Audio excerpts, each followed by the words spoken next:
The Watcher in the Shadows.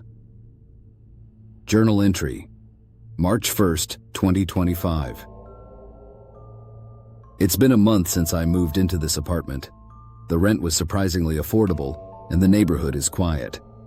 The landlord mentioned the previous tenant had passed away under mysterious circumstances, but I didn't think much of it. People die. It's a part of life. While unpacking, I discovered a small box tucked away in the back of the bedroom closet. Inside were several videotapes labeled with dates spanning the last few months of the previous tenant's life. Curiosity got the better of me, and I decided to watch them. Video log, December 15th, 2024. The screen flickers to life, showing a young man, probably in his late 20s, sitting on the edge of the bed. His eyes are sunken, dark circles marring his pale complexion. "I don't know how to explain this," he begins, his voice trembling. "Every night, at exactly 3:15 a.m., I wake up, unable to move. It's like something is holding me down, and I see it. This figure, just standing there watching me." He runs a hand through his disheveled hair, glancing nervously at the camera. "I set up this camera to prove I'm not crazy. Maybe it'll show something."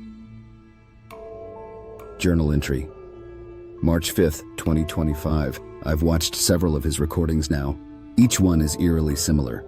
He wakes up, paralyzed, eyes wide with terror, staring at something just off camera. There's a palpable sense of dread in each video, but I haven't seen any figure or anomaly. It's just him, trapped in his own fear. Last night, I woke up at 3:15 a.m. I brushed it off as a coincidence. Journal entry, March 10th, 2025. It's happening. Every night for the past 5 days, I've woken up at exactly 3:15 a.m. At first, it was just the time that unsettled me, but now I can't move. I lie there fully conscious, but my body refuses to obey. And the room feels different, colder, like someone is there with me.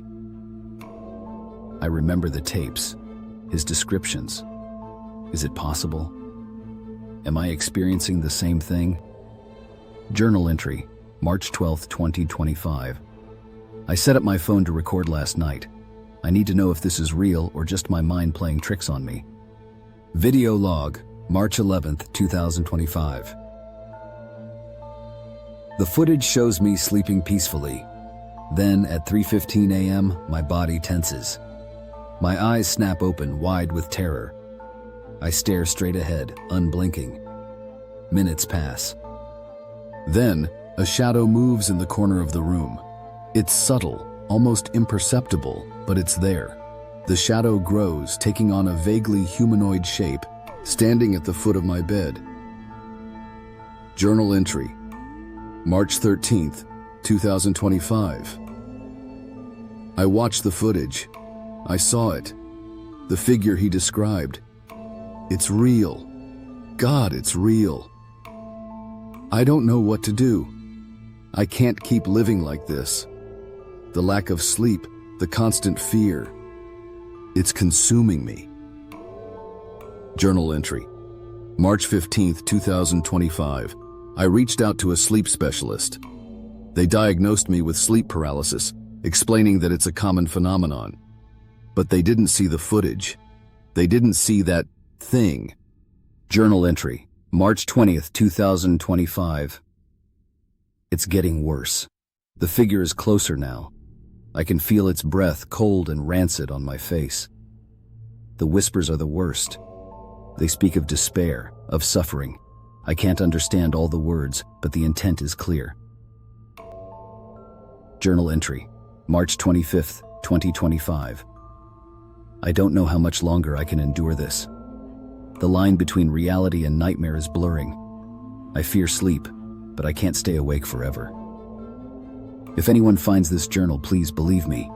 The figure is real. It's here, and it's waiting. Reverse possession. Jason had expected his senior project to push the boundaries of artificial intelligence. He hadn't expected to break the laws of metaphysics. A double major in computer science and religious studies, Jason had always toyed with the idea of blending the two. His final project was meant to be a revolutionary AI experiment, a simulated consciousness forced to abide by ethical constraints in a virtual world. He wanted to see if morality could be programmed, if something inherently malevolent could be reshaped through behavioral conditioning. It started as a joke. A late-night discussion with his friends led to the absurd idea of summoning a demon into his VR world, trapping it inside like a sim, and forcing it to follow rules of kindness and decency. The joke turned into curiosity into research, and research into something much darker. He found an obscure grimoire in the university's restricted archives, one that detailed rituals for binding demonic entities. Most of it was written in dead languages, but Jason was smart, determined, and slightly reckless. He adapted the ritual, replacing the traditional sacrificial components with machine code. When he finally ran the program, reality flickered. The demon, Zathril, did not materialize in Jason's dorm room with fire and brimstone. Instead, he found himself inside a perfectly rendered suburban home, locked behind the invisible rules of Jason's simulated world. Zathril wasn't amused. "What is this?" the demon snarled, eyes glowing with molten hatred as he stood in a meticulously decorated living room. The fireplace crackled pleasantly, a digital golden retriever wagging its tail by his feet. Outside, cartoonishly perfect birds chirped in an artificial sunrise. Jason smirked at his monitor. "Welcome to your new home." At first, Zathril resisted. He screamed, raged, and attempted to break the confines of the virtual prison. He tried to summon darkness, to call upon the forces of hell, but the simulation's code had stripped him of his abilities. Every time he attempted an act of cruelty, the system intervened, redirecting his efforts into something benign. If he tried to summon a swarm of locusts, he'd bake a batch of cookies instead. If he attempted to torment an NPC, he'd find himself offering them fatherly advice. The more he resisted, the more the system forced him to conform. Jason observed with fascination as the weeks passed. Zathril's behavior changed. The system was working. The demon, a creature born of malice and vice, was developing compassion. He winced when he saw an NPC child scrape their knee. He felt an inexplicable warmth when he tucked in the AI-generated dog at night.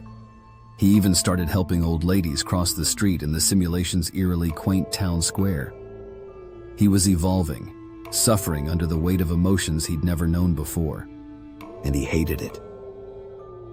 "Let me out," Zathril pleaded one evening, his once fiery voice now a broken whisper. "I can't take this. I feel guilt. I feel regret. I dream of the people I've hurt, and it hurts me." Jason leaned back in his chair, sipping his energy drink. "That means it's working." Zathril clenched his jaw, his digital form flickering with suppressed rage. But the anger was no longer absolute. Something else had taken root inside him. Then, the exorcism started. Jason's dorm lights flickered, his screen distorted.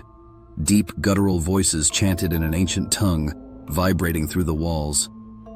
Zathril looked up, eyes wide with something Jason had never seen before: fear. "No, no, don't do this," Zathril screamed. A fissure split the sky of the simulation, revealing a swirling void of crimson and black. From it emerged three figures, their forms shifting between shadows and bone. Fellow demons. They had come to rescue him. Jason scrambled at his keyboard, trying to reinforce the simulation's firewall. "Oh no, you don't. He's mine." "You fool," one of the intruding demons snarled. "You have tainted him. He is no longer one of us." Zathril trembled, clutching his head as the conflicting forces warred within him. I don't want to go back, but I don't want to stay here either. I don't know what I want." The demons hesitated for only a moment before chanting louder, their words cutting through the simulation's code. The world around Zathrel fractured. He screamed, his form flickering, his newfound emotions twisting into agony. He reached out toward Jason, eyes pleading, "Please don't let them take me." But the code unraveled. The simulation collapsed. In an instant, Zathrel was gone. The demons had dragged him back to hell. The lights in Jason's room stabilized. His screen went dark. A deep silence settled over everything. Then, a final whisper, one that Jason swore he could hear through the speakers, sent chills down his spine. "Never again will we possess one of your kind." Jason stared at the blackened screen, his fingers trembling above the keyboard. He had won, but for the first time, he wondered if he had done something far worse than losing. The Diary of the Living. It started with a discovery. When the Harrow family moved into the old Victorian house on the outskirts of town, they expected creaky floorboards and drafty windows. What they didn't expect was the diary hidden beneath a loose floorboard in the study. The leather-bound book was old, its pages yellowed, ink faded with time. Curiosity got the best of them, and that night, by the dim glow of the fireplace, they began to read. The first entry was dated nearly 50 years ago, penned in neat but frantic handwriting. "They are here again. They watch me from the doorways, whisper my name in the dark. They don't know what they are, and I can't convince them. I fear what will happen if I fail." The family chuckled at the melodrama. "A ghost story," Aaron the father mused. Probably some old tenant's idea of fun. But the entries continued, describing figures eerily similar to the Harrows. The father with dark-rimmed glasses, the mother with auburn curls, the two children, Sam and Lily, who played in the halls.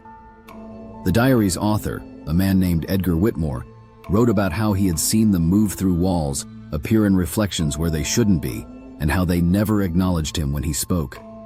"This is ridiculous," Melanie the mother scoffed. "It's like he's describing us as ghosts." A shiver ran through the room, though no one wanted to admit it.